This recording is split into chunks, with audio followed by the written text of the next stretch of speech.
नाज़रीन अस्सलाम वालेकुम। खबरनामे में आपका खैर मकदम है। पहले नजर डालते हैं सुर्खियों पर।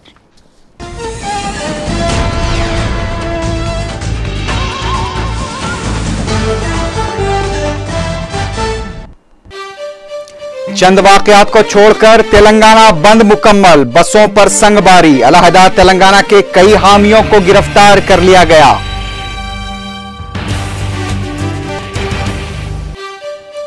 दिल्ली में खुदकुशी करने वाले यादी रेड्डी की आखिरी रसूमात सख्त इंतजामात के दौरान अदा कर दी गई।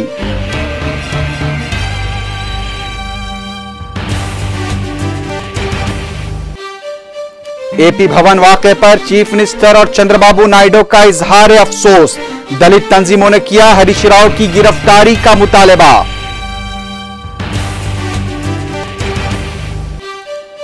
तेलंगाना अवाम की तीसरी आंख खुलेगी तो आंध्रा वालों का तेलंगाना में जीना दोभर हो जाएगा, टीआरएस रुकन असेंबली केटीआर का इंतबाह।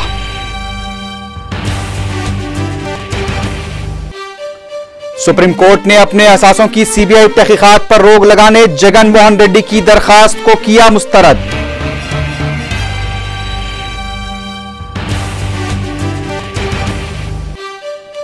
नोट के बदले वोट स्कैम में दिल्ली पुलिस ने की अमर सिंह से पूछताछ।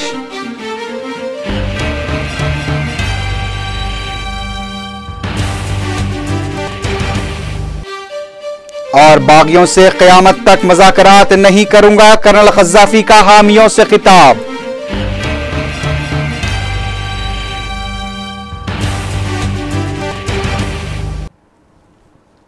अब खबरें तफसील से।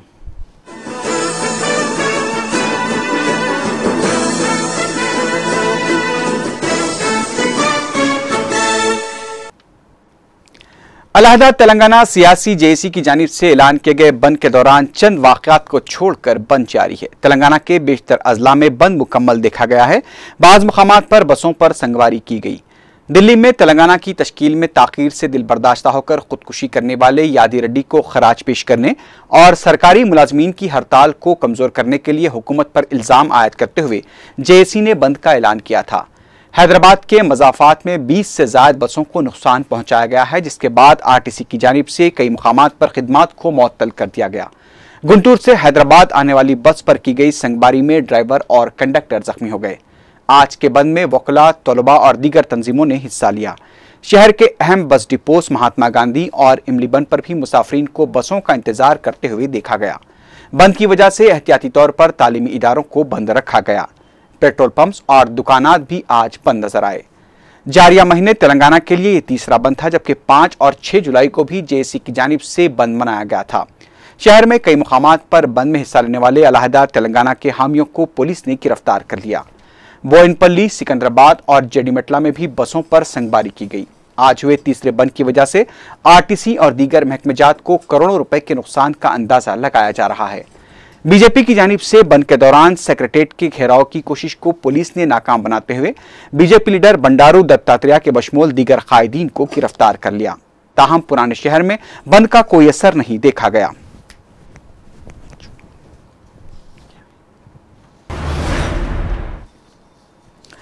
तेलंगाना की तश्कील में ताख़ीर से दिल बर्दाश्ता होकर खुदकुशी करने वाले यादी रेड्डी की आखिरी रसूमात जिले रंगारेड्डी के पेद्दा मंगलारम में अदा कर दी गई। इस मौके पर अलहदा तेलंगाना के हामियों के अलावा कई सियासी कायदीन भी मौजूद थे। पुलिस की जानिब से भी इस मौके पर वसीतर इंतजामात किए गए थे। तेलंगाना के हामी इस मौके पर जय तेलंगाना के नारे लगा रहे थे। यादी रेड्डी की आखिरी रसूमात के मौके पर टीआरएस कायदीन ई राजेंदर, हरीश राव, केटीआर, जेएसी सदरनशीन कोदंडराम रेड्डी के अलावा तेलुगुदेशम के मुस्तफी रुकन असेंबली हरीश्वर रेड्डी भी मौजूद थे।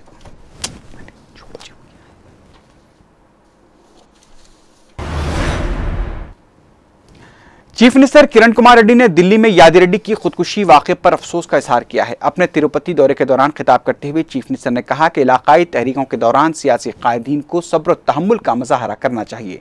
चीफ मिनिस्टर ने तमाम इलाकों के कायदीन से इख्तियालंगेज बयानात से गुरेज करने की अपील की। उन्होंने कहा कि मरकजी हुकूमत इस मसले की यकसोई के लिए कोशां है और वो भी इस मसले को हल करने में अपनी तरफ से मुमकिन ताउन देंगे। రెచ్చగొట్టే విధంగా వేరే వారిని కించపరిచే విధంగా మాట్లాడొద్దని అందరినీ కోరుతా ఉంటారు, అన్ని ప్రాంతాల వారు, అన్ని పార్టీల వారు. ఇప్పుడు వాస్తవాల్ని ఏవి వాస్తవం ఉంటే అవి బయటకు వస్తాయి. ఒక ఎంక్వైరీలో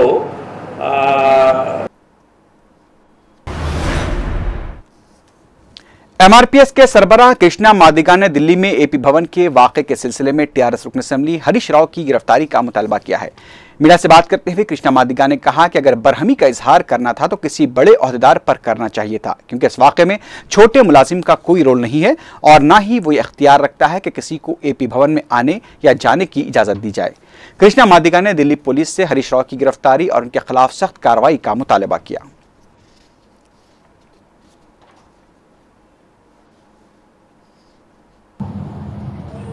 ఢిల్లీలోని ఏ విధంగా హింసిస్తున్నాడో ఇది సాక్ష్య అనే విషయం కూడా మేము స్పష్టం చేస్తున్నాం. రజిత్ బాబు గారిని ఎందుకు తిట్టలేకుండా పోయిండు, ఎందుకు కొట్టలేకుండా పోయిండు, ఎందుకు తన్నలేకుండా పోయిండు? ఎవరైనా ప్రధానాధికారి బయట వేస్తాడే తప్ప కింద అధికారులు కాదు కదా. అంటే కింద అధికారి తప్పు లేకపోయినా కింద అధికారిని కొట్టడానికి, తన్నడానికి, బూతులు తిట్టడానికి ఇతను దళితుడు కాబట్టిగానే ప్రధాన దోషి రజిత్ బాబు గారిని తెలిసినా కూడా రజిత్ బాబు जुमेरात को एपी भवन में चंद्रा राव नामी मुलाजिम पर टीआरएस रुकन असेंबली हरीश राव की जानिब से किए गए हमले के खिलाफ आज भी एपी भवन के मुलाजिमीन ने एहतजाज किया। मुलाजिमीन ने हरीश राव की गिरफ्तारी और उनके खिलाफ कार्रवाई करने का मुतालबा किया।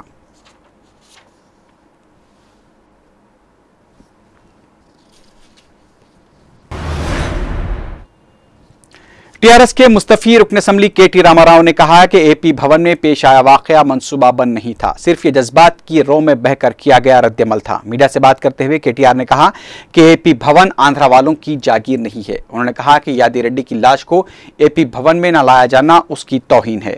उन्होंने इंतबा दिया कि अगर तेलंगाना के अवाम अपनी तीसरी आंख खोल देंगे तो आंध्राई अवाम का तेलंगाना में रहना मुश्किल हो जाएगा। केटीआर ने कहा कि हरीश राव की जानिब से एपी भवन के वाकये पर अफसोस का इजहार करने के बावजूद भी आंध्राई मीडिया एक तरफा तौर पर वाकये को पेश कर रहा है। उन्होंने कहा कि आंध्राई मीडिया किसी की मार खाने को नुमाया कर रहा है, जबकि तेलंगाना अवाम के दिल टूटने को जाहिर नहीं किया जा रहा है। केटीआर ने कहा कि जज्बात में जब इंसान बेकाबू हो जाता है तो वो ये नहीं देख पाता कि जिस पर वो बरहमी जाहिर कर रहा है वो किस तबके या जात से ताल्लुक रखता है। అక్కడ కూడా కవ్వించే విధంగా నేను రాయలేదని ఒక ఆయన అంటే ఇంకొక ఆయన రాయించడం, ఇంకొక ఆయన అంటే ఈ రకంగా అడ్డగోలు వ్యవహారం చూసి కొంత ఆవేశపడ్డాం. క్షణికావేశంలో నేను భావోద్వేగంలో చిన్నపాటి సంఘటన జరిగింది. దానికి వెంటనే హరీష్ రావు గారు విచారం కూడా వ్యక్తం చేయడం జరిగింది. ఇంకా ఎన్నాళ్ళు ఈ ఆత్మహత్యల పరంపర కొనసాగాలి అని మేము అడుగుతా ఉన్నాం, ప్రశ్నిస్తా ఉన్నాం. ఇవాళ అక్కడ 118 మంది ఎంప్లాయీస్ ఉంటే అందులో ఇద్దరు తెలంగాణ వాదులు, తెలంగాణ బిడ్డలు ఉన్నారు. आंध्रा सीमा जेएसी के कन्वीनर चलजनाथ ने कहा है कि दर्जे फहरिस्त और पिछड़े तबकात की तरक्की सिर्फ मुत्तहदा आंध्रा में ही मुमकिन है। मीडिया से बात करते हुए चलजनाथ ने कहा कि तश्कील तेलंगाना से कबल हरीश राव ने एक दलित पर हमला करते हुए यह साबित कर दिया है कि टीआरएस तेलंगाना में जमींदाराना निज़ाम को राइज करना चाहती है। उन्होंने कहा कि हम उस मुजालिम के उस दौर को भूल चुके हैं, लेकिन टीआरएस फिर से उस दौर को जिंदा करना चाहती है। शैलजनाथ ने यादी रेड्डी की मौत पर अफसोस का इजहार करते हुए कहा कि खुदकुशी से तेलंगाना हासिल नहीं किया जा सकता। उन्होंने कहा कि हरीश राव और तेलुगु देशम लीडर रेवंत रेड्डी के बयान से यह जाहिर हो गया है कि कायदीन किस तरह के अज़ाइम रखते हैं। उन्होंने रेवंत रेड्डी की जानिब से आंध्रा वालों के खिलाफ किए गए रिमार्क्स पर तबसरा करते हुए कहा कि वो मुत्तहदा आंध्रा के लिए एक नहीं सैकड़ों चप्पलें सर पर रखने के लिए तैयार हैं। उन्होंने फिर इस अज़्म को दोहराया कि वो मुत्तहदा आंध्रा की बरकरारी के लिए किसी भी तरह की कुर्बानी के लिए तैयार हैं। ఒకవేళ వారు ఉండడానికి ఆనందమైతే నా తలపైన పెట్టుకొని కూడా తీసుకెళ్ళడానికి సిద్ధంగా ఉన్నాను. నేను అంత ముచ్చట ఉంటే నీ సభ్యత సంస్కారం అదే అయితే మాకేమీ అభ్యంతరం లేదు. మీ దగ్గర ఉన్న ఎన్ని లక్షల ఎన్ని కోట్ల పాత చెప్పులు ఉన్నాయో వాళ్ళ దగ్గర రేవంత్ రెడ్డి గారి దగ్గర ఇస్తే అన్ని మోసే ప్రయత్నం నేను చేస్తాను. सुप्रीम कोर्ट ने जगन मोहन रेड्डी की जानिब से उनके असासजात की सीबीआई तहकीकात को रोके जाने के खिलाफ दाखिल की गई दरखास्त को मुस्तरद कर दिया है। जस्टिस दलवीर भंडारी और जस्टिस दीपक वर्मा की बेंच ने आंध्र प्रदेश हाईकोर्ट के अहकाम में मदाखलत करने से इनकार कर दिया है। सुप्रीम कोर्ट के जजेस की बेंच ने कहा कि इस मरहले पर हाईकोर्ट के अहकाम में मदाखलत जरूरी नहीं है, क्योंकि अभी इब्तदाई तहकीकात का ही अमल जारी है। ताहम बेंच ने हाई कोर्ट को जगन मोहन रेड्डी की सीबीआई तहकीकात की रिपोर्ट की कॉपी हवाले करने की दरखास्त की। सुप्रीम कोर्ट की बेंच ने जगन के वकील की इस दलील को मुस्तरद कर दिया, जिसमें उन्होंने कहा था कि सियासी मुखासिमत की वजह से जगन को निशाना बनाया जा रहा है।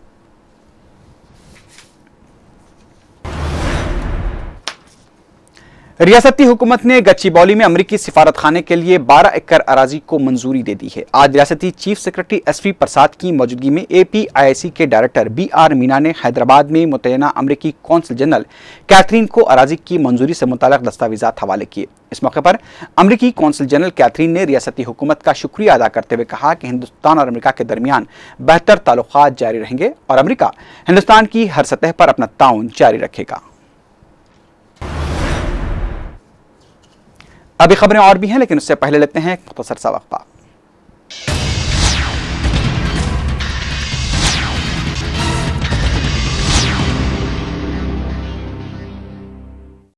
बाएतमाद तालीमी इदारे में तालीमी सफर जारी रखवाने सरपरस्तों का ख्वाब शर्मिंदा ताबीर।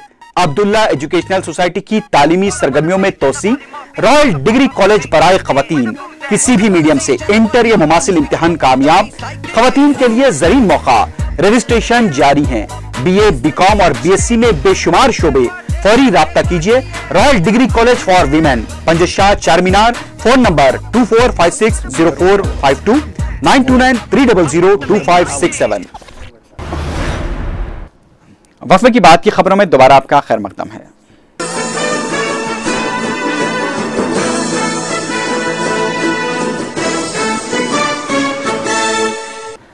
इलाकाई तहरीकों की शिद्दत ने रियासत आंध्र प्रदेश को गैर यकीनी सूरत हाल से दो चार कर दिया है। बड़ी सियासी जमातों के अपने मफादात ने अवाम के मफादात को तारीकी में ढकेल दिया है। सियासी कायदीन हसास मसाइल पर गिरगिट की तरह रंग बदल रहे हैं। कांग्रेस हो, तेलुगु देशम हो या फिर TRS, अवाम के मसाइल को तरजीह देने के बजाय अपनी पार्टियों के बेहतर मफादात की फिक्र में लगे हुए हैं और इलाकाई तकसीम की आड़ में अवाम को बेवकूफ बनाया जा रहा है। पेश है हमारे नुमाइंदे शमसुद्दीन फिरोज की रिपोर्ट। सियासी जमातों के मफाद ने आंध्र प्रदेश को तबाही व गैर यकीनी के रास्ते पर डाल दिया है। 125 साल तारीख का दम भरने वाली कांग्रेस, 30 साल से ज्यादा मजबूत मौकफ रखने वाली तेलुगु देशम और तेलंगाना के हक के लिए लड़ने वाली TRS ने सारी रियासत को आग के गोले में तब्दील कर दिया है। आए दिन हड़तालें, बंद, रास्ता रोको, भूख हड़ताल और खुदकुशी के वाकयात रियासत में मामूल बन गए हैं। मसले तेलंगाना की यकसुई के लिए सियासी जमातें कितनी संजीदा हैं उसका पता लगाना मुश्किल है, लेकिन इस मुतनाज़ा मसले की वजह से रियासत की तरक्की थम चुकी है। रियासत के कई मुकामात पर कारोबार में जबरदस्त कमी की वजह से ताजिरीन भी परेशान हैं और अवाम के लिए अब तो हर रोज कोई न कोई एहतजाज या फिर धरना आम बात हो चुकी है। सियासी जमातें इस हसास मसले पर गिरगिट की तरह रंग बदल रहे हैं। अब तक कांग्रेस तेलंगाना मसले को हथियार के तौर पर इस्तेमाल करती आ रही है और जब कभी मरकजी हुकूमत या फिर रियासत में कांग्रेस हुकूमत किसी दूसरे मसले से परेशानियों में घिरती है तो फिर तेलंगाना मसले को इस्तेमाल किया जाता है। सियासी जमातों के इस तरह के मौकफ से अवाम भी बदजन हो चुके हैं और अब इलाकाई सतह पर अवाम की आवाजें भी उठने लगी हैं। मुल्क की सबसे कदीम सियासी जमात कांग्रेस, जिसका अपना डिसिप्लिन रहा है, वो भी अपनी पार्टी के दोनों इलाकों के कायदीन को समझाने में नाकाम रही है। सोनिया गांधी की इताअत खंदा पेशानी से करने वाले कायदीन अब सख्त मौकफ इख्तियार कर चुके हैं। पार्टी आलाकमान के अहकामात की खुली डिसिप्लिन शिकनी दोनों इलाकों के कायदीन कर रहे हैं। तेलुगु देशम में भी दोनों इलाकों के कायदीन अपने अपने बयानात के जरिए सूरत हाल को मजीद पेचीदा बना रहे हैं। ऐसा नहीं है कि सोनिया गांधी और चंद्रबाबू नायडू अपने कायदीन को लगाम नहीं दे सकते, लेकिन वो ऐसा करना भी नहीं चाहते क्योंकि ये सब सियासी मफाद की लड़ाई है और इस तरह की सूरत-ए-हाल शायद उनकी नजर में पार्टी के लिए फायदेमंद हो। ये जमातें इस तरह से ये पैगाम दे रही हैं कि हम आवाम के मफादात से ज्यादा पार्टी के मफादात अजीज हैं। शायद यही वजह थी कि 2004 के इंतखाबात में कांग्रेस ने अलहदा तेलंगाना के लिए हामी भरते हुए TRS के साथ इत्तेहाद किया था और फिर 2009 में चंद्रबाबू नायडू ने भी अलहदा तेलंगाना के नाम पर TRS से इत्तेहाद करते हुए मौका परस्त सियासत का सबूत दिया। अब ये दो बड़ी जमातों में कायदीन इलाकाई तौर पर मुनक़सिम हो चुके हैं, जिससे ये अंदाजा होता है कि रियासत में अपोजिशन बाकी ही नहीं रहा। बड़ी जमातों के इस मौकफ की वजह से टीआरएस फायदा उठाने में कामयाब हो गई है और मसले तेलंगाना ने टीआरएस में एक नई जान डाल दी है। कहने को तो दिल्ली में मरकजी हुकूमत अपनी ही पार्टी के दोनों इलाकों के कायदीन के साथ बातचीत के दौर जारी रखे हुए हैं, जबकि रियासत के अवाम का सिर्फ एक पार्टी के फैसले को मानना मुश्किल भी नजर आता है। उधर तेलुगुदेशम कांग्रेस के कायदीन की मुलाकातों पर नजर रखे हुए हैं। वो शायद इसका फायदा उठाने की कोशिशों में लगी हुई है। तेलुगुदेशम दोनों इलाकों में अपने मौकफ को मजबूत बनाने का मौका देख रही है। शायद यही वजह है कि जहां तेलंगाना में तेलुगुदेशम फोरम के कायदीन इस्तीफे देकर रैलियां और धरनों का एहतमाम कर रहे हैं, वहीं आंध्रा सीमा में तेलुगुदेशम ग्रुप भी सरगर्म हो चुका है। तेलुगुदेशम लीडर पी केशव ने तो यहां तक कह दिया कि रियासत की तकसीम को रोकने के लिए वो खुदकुश हमले करने के लिए भी तैयार हैं और जिम्मेदार सियासी कायदीन के इस तरह के गैर जिम्मेदाराना बयानात की वजह से इलाकाई तहरीकें अब तशद्दुद का रास्ता इख्तियार कर चुकी हैं। पहले ही कई बहरानों का शिकार रियासत आंध्र प्रदेश अब मजीद बहरान की जानिब बढ़ रहा है, जिसमें सिर्फ और सिर्फ नुकसान अवाम का होगा, क्योंकि सियासी जमातें अपने इख्तिदार की बका और सियासी मुस्तकबिल के लिए अवाम के मुस्तकबिल को नजरअंदाज कर रहे हैं।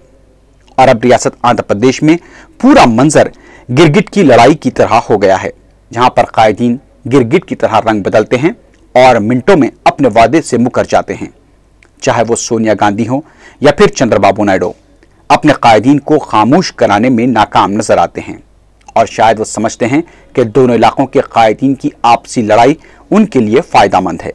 इस तरह वो इलाकाई दरारें पैदा करते हुए गिरगिटों की लड़ाई से महजूज हो रहे हैं और इन कायदीन पर शहर के दक्षिणी शायर का यह मिसरा सादिक आता है, दो गिरगिटों के मुंह को चुन्ना लगा को छोड़ें। एमसेट 2011 के इंजीनियरिंग और फार्मेसी के अहल उम्मीदवारों की काउंसलिंग के लिए एलामिया जारी कर दिया गया है। 28 जुलाई से 58 हेल्पलाइन मराकज पर सदाकतनामों की जांच की जाएगी और 31 जुलाई से ऑप्शंस देखने के अमल का आगाज होगा। माजूरीन स्पोर्ट्स, एनसीसी, फौजी मुलाजमीन के मखसूस जुमरे में आने वाले बच्चों के लिए मासब टैंक पर सदाकतनामों की जांच की जाएगी, जबकि आम और तहफुजात जुमरे के तहत आने वाले उम्मीदवार किसी भी हेल्पलाइन के जरिए अपने सदाकतनामों की जांच करवा सकते हैं। सदाकतनामों की जांच के लिए आम जुमरे में 600 रुपए फीस मुकर्रर की गई है, जबकि तहफुजात जुमरे के तहत उम्मीदवारों को 300 रुपए फीस अदा करनी पड़ेगी। ऑप्शंस 9 अगस्त तक देखे जा सकते हैं। अहल उम्मीदवारों को रजिस्ट्रेशन फीस सदाकतनामों की जांच के मौके पर अदा करनी पड़ेगी। तलबा जिन्होंने अपने सदाकतनामों की जांच के लिए अपने नामों का रजिस्ट्रेशन किया हो, वही काउंसलिंग में हिस्सा ले पाएंगे। रजिस्ट्रेशन और सदाकतनामों की जांच के लिए तलबा को EAMCET hall ticket number, EAMCET rank card, SSC या इंटर का मार्क्स मेमो और तीसरी क्लास से 10वीं और इंटरमीडिएट किए गए कॉलेजेस का bonafide certificate, caste certificate, income certificate और टीसी साथ लाने होंगे। तलबा को सदाकतनामों की जांच के बाद रसीद भी जारी की जाएगी। तलबा को अपने ओरिजिनल सर्टिफिकेट साथ लाने होंगे। 28 जुलाई को पहले रैंक से लेकर 30,000 रैंक्स तक के सदाकतनामों की जांच की जाएगी। 29 जुलाई को 30,001 से 55,000, 30 जुलाई को 55,001 से 80,000 और 31 जुलाई को 80,001 से 1,10,000, 1 अगस्त को 1,10,001 से 1,40,000, 2 अगस्त को 1,40,001 से 1,70,000 और 3 अगस्त को 1,70,001 से आखिरी रैंक तक के सदाकतनामों की जांच की जाएगी। उसी तरह ऑप्शंस देखने के लिए भी मुख्तलिफ तारीख मुकर्रर की गई हैं। 31 जुलाई और 1 अगस्त को पहले रैंक से लेकर 40,000, 2 अगस्त और 3 अगस्त को 40,001 से 80,000 तक और 4 और 5 अगस्त को 80,001 से 1,20,000 तक रैंक के उम्मीदवार अपने ऑप्शंस का इंतखाब कर सकते हैं। 10 अगस्त को तलबा अपने ऑप्शन में तब्दीली करना चाहे तो कर सकते हैं। नशिस्तों की फराहमी की फहरिस्त 14 अगस्त को जारी की जाएगी। तमाम तलबा को 10 अगस्त को हेल्पलाइन मराकज पर मौजूद रहना होगा। तलबा तमसीली काउंसलिंग के लिए www.apeamcet.org पर तफसीलात और तरीक़ेकार का मुशाहिदा कर सकते हैं। महकमे इनकम टैक्स ने जुमे को चेन्नई में मलयाली फिल्मों के सुपरस्टार मोहनलाल और ममूटी के दफातर और घरों पर धावे किए हैं। चेन्नई के अलावा बेंगलुरु, कोची और तिरुवनंतपुरम में भी इनकम टैक्स अहदेदारों ने इन फिल्म स्टार्स के घरों पर धावे किए। ताहम धावों के दौरान दस्तियाब गैर महसूब असातिजात की तफसीलात का पता नहीं चल पाया है। कर्नाटक लोक आयुक्ता की जानिब से चीफ मिनिस्टर येदियुरप्पा का नाम कांकनी स्कैम में ले जाने पर कर्नाटक चीफ मिनिस्टर इस्तीफे का दबाव बढ़ता जा रहा है। इस दौरान कर्नाटक के गवर्नर एच.आर. भारद्वाज ने भी कहा है कि लोक आयुक्ता के जस्टिस संतोष हेगड़े की जानिब से लगाए गए इल्जाम के खिलाफ मौसर कार्रवाई की जाएगी। गवर्नर ने कहा कि वो रिपोर्ट का तफसीली तौर पर जायजा लेंगे। इस दौरान लोक आयुक्ता के जस्टिस संतोष हेगड़े ने यह इंकशाफ किया है कि बीजेपी लीडर धनंजय कुमार ने उन पर अपनी रिपोर्ट में येदियुरप्पा का नाम शामिल न करने के लिए दबाव डाला था।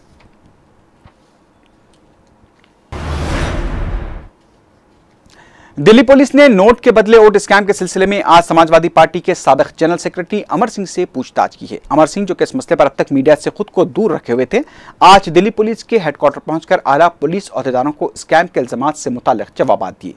अमर सिंह को इस स्कैम के दो मुलजिमीन संजीव सक्सेना और सोहेल हिंदुस्तानी की जानिब से उनका नाम ले जाने के बाद दिल्ली पुलिस ने उन्हें नोटिस जारी की थी। जराये के मुताबिक दिल्ली पुलिस ने अमर सिंह से 12 सवालात किए हैं। अमर सिंह पर 2008 में यूपीए हुकूमत के खत एतमाद के दौरान बीजेपी के अरकान पार्लिमान को रकम देकर उनके वोट हासिल करने का इल्जाम लगाया गया है। दिल्ली पुलिस की जानिब से अमर सिंह से हुई पूछताछ की तफसीलात अभी सामने नहीं आई हैं।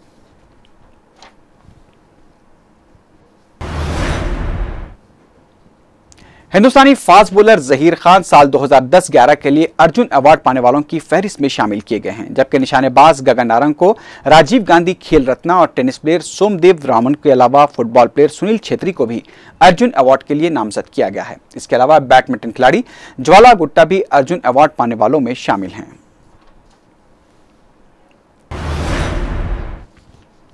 अब नजर डालते हैं कुछ बैनुल-अक़वामी खबरों पर।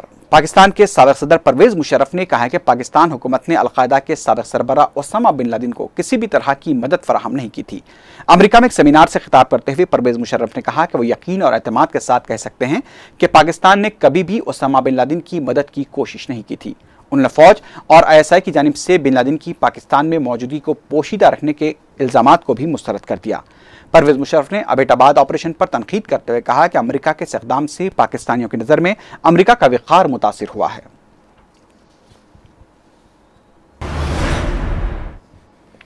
शाम में मरकजी शहर हमस में सदर बशर अल-असद की फौज की जानिब से मुजाहिरीन पर की गई फायरिंग के नतीजे में 2 अफराद जाँ बहक हो गए हैं। इंसानी हकूक़ के कारकुनों के मुताबिक जुमे के मौके पर शहरियों को मुजाहरों से रोकने के लिए सिक्योरिटी फोर्सेस की जानिब से टैंक्स के जरिए गोलाबारी की गई। हमस से मिली खबरों के मुताबिक जुमे को इम्कानी मुजाहरों को देखते हुए फौज की जानिब से रात भर कार्रवाई जारी रही। इस दौरान मुजाहिरीन और सिक्योरिटी फोर्सेस के दरमियान जबरदस्त कशीदगी देखी गई। जुमेरात की रात से जुमे की नमाज तक भी वक्फे वक्फे से फायरिंग की आवाजें सुनाई दी।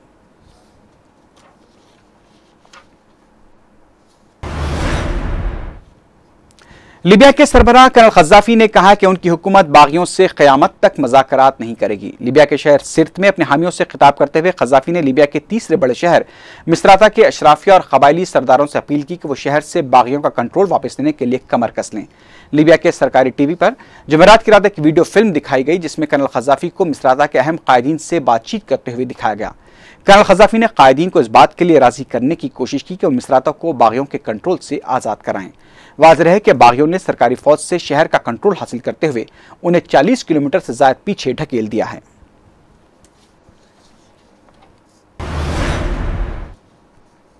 आखिर में सुर्खियों पर एक बार फिर नजर डालते हैं।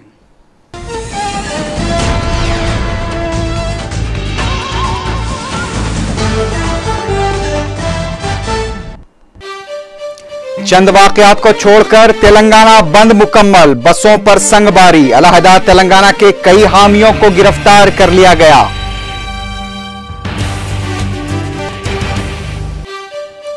दिल्ली में खुदकुशी करने वाले यादी रेड्डी की आखिरी रसूमात सख्त इंतजामात के दौरान अदा कर दी गई।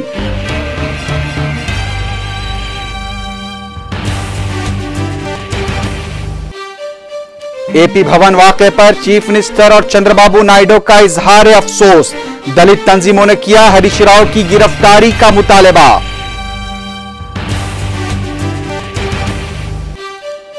तेलंगाना अवाम की तीसरी आंख खुलेगी तो आंध्रा वालों का तेलंगाना में जीना दोभर हो जाएगा, टीआरएस रुकन असेंबली केटीआर का इंतबाह।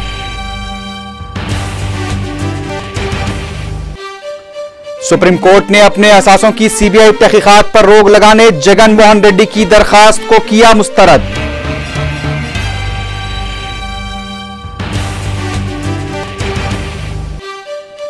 नोट के बदले वोट स्कैम में दिल्ली पुलिस ने की अमर सिंह से पूछताछ।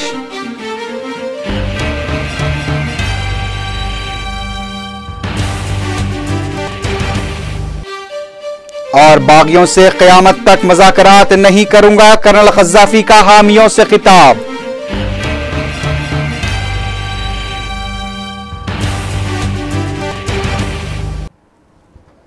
इसी के साथ ही खबरनामा अख्ताम को पहुंचा। अल्लाह हाफ़िज़।